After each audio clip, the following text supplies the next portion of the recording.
Good morning, and welcome to Ebb and Flow. Today, I'd like to explore the term low-cow. It's a phrase that's become common online, but it's often misunderstood. Misunderstood as in the definition varies from reference to reference and community to community.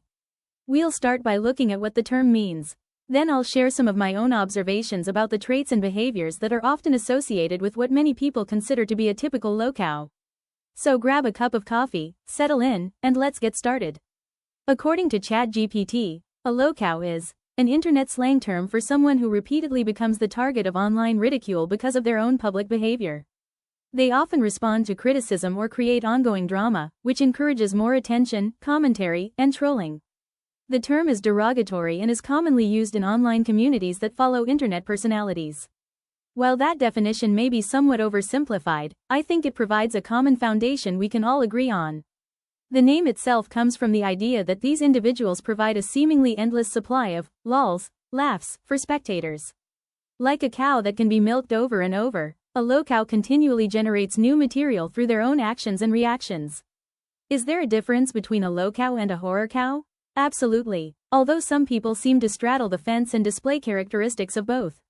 Fallon, knowing what I know now, this might actually apply to you. Just saying. Now, I'll admit I've only followed a handful of LOL cows during my time on the internet.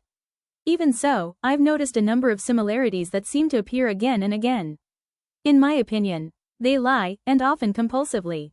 They embellish their life stories and exaggerate their accomplishments.